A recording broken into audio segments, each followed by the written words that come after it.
발이 보내는 위험 신호 4가지. 절대 무시하면 안 되는 건강 경고. 발이 자주 저리는 증상이 나타난다면 그냥 넘기지 마세요. 이는 혈액순환 장애나 신경 문제일 가능성이 큽니다. 혈액순환이 원활하지 않으면 발끝까지 산소와 영양분이 제대로 공급되지 않아 저린 느낌이 들 수 있습니다. 특히 오래 앉아 있거나 다리를 꼬는 습관이 있다면 혈액 흐름이 방해받아 증상이 더욱 심해질 수 있습니다. 고혈압이나 동맥 경화가 있는 사람들도 발이 저린 경우가 많습니다. 혈관이 좁아지고 막히면서 혈액이 원활하게 흐르지 못하면 신체 말단 부위부터 저린 증상이 나타납니다. 신경 손상이 원인일 수도 있습니다. 특히 당뇨병이 있는 사람들은 혈당 조절이 잘 되지 않으면 신경이 손상될 수 있습니다. 이것을 당뇨병성 신경병증이라고 하는데 발이 저리고 감각이 둔해지는 것이 특징입니다. 심한 경우에는 상처가 나도 잘 느끼지 못할 수 있어 더욱 주의해야 합니다. 갑상선 기능 저하증이 있을 때도 발이 저릴 수 있습니다. 갑상선은 우리 몸의 대사를 조절하는 역할을 하는데 기능이 저하되면 혈액순환이 느려지고 저림 증상이 나타날 수 있습니다. 이런 증상을 예방하려면 혈액순환을 돕는 생활 습관이 중요합니다. 다리를 꼬지 않는 것이 좋고 오랫동안 앉아 있거나 서 있는 경우에는 중간중간 가볍게 움직여주는 것이 필요합니다. 발끝을 자주 마사지해주는 것도 혈액순환에 도움이 됩니다. 저린 증상이 지속된다면 단순한 피로 때문이 아니라 건강의 이상 신호일 수 있으니 검진을 받아보는 것이 좋습니다. 발이 붓고 아픈 증상이 나타난다면 몸의 이상을 의심해봐야 합니다. 신장 기능이 저하되면 체내 수분을 제대로 배출하지 못해 발과 발목이 붓는 경우가 많습니다. 아침보다 저녁에 부종이 심해지는 경우가 많으며 손이나 얼굴보다는 주로 발과 다리가 붓는 것이 특징입니다.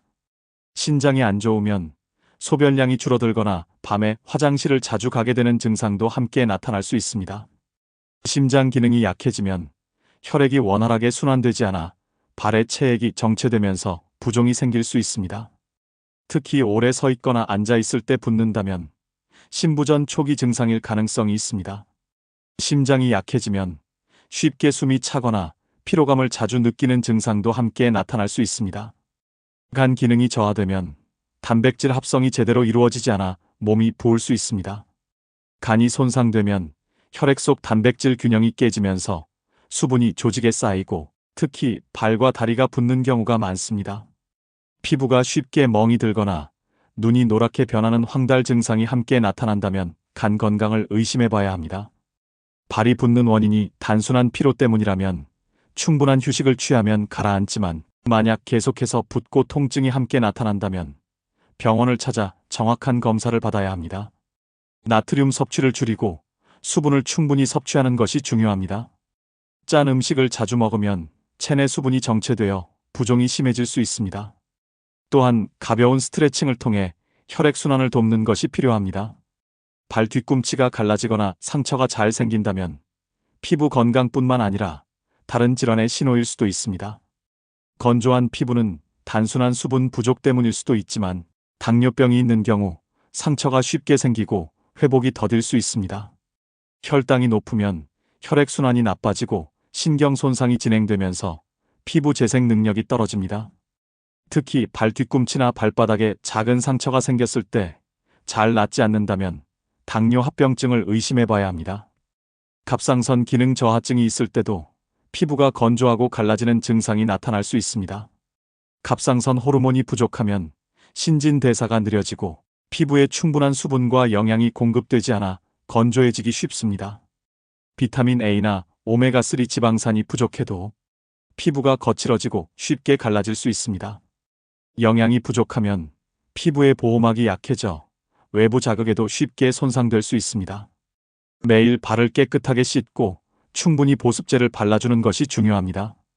각질이 심하다면 따뜻한 물에 발을 담근 후 부드럽게 제거하는 것이 도움이 됩니다. 상처가 생겼다면 바로 소독하고 적절한 치료를 하는 것이 필요합니다. 발톱색이 변하면 몸속 건강 상태를 확인할 수 있습니다. 발톱이 노랗게 변하면 무좀 감염일 가능성이 큽니다. 무좀은 곰팡이 감염으로 인해 발톱이 두꺼워지고 색이 변하는 특징이 있습니다. 특히 발톱이 부스러지거나 갈라지는 증상이 함께 나타난다면 무좀 치료를 시작하는 것이 좋습니다. 발톱이 검게 변한 경우에는 외부 충격으로 인해 혈관이 손상되었을 수 있습니다. 좁은 신발을 신거나 발에 강한 압력이 가해졌을 때 혈관이 터져 검은 반점이 생길 수 있습니다. 하지만 특별한 충격이 없었는데도 발톱이 검게 변한다면 혈액순환 장애나 다른 질환의 신호일 수 있습니다. 발톱이 창백하고 하얗게 변했다면 빈혈이나 영양 부족을 의심해 볼 수 있습니다. 혈액 속 헤모글로빈이 부족하면 발톱색이 창백해질 수 있으며 이는 철분 결핍 때문일 가능성이 큽니다. 양말과 신발을 깨끗하게 관리하고 발을 항상 건조하게 유지하는 것이 중요합니다.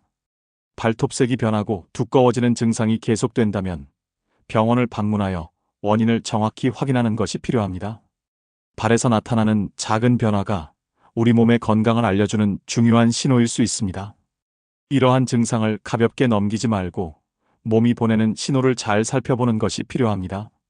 건강한 생활 습관을 유지하고 이상 증상이 나타난다면 미리 검진을 받아보는 것이 중요합니다.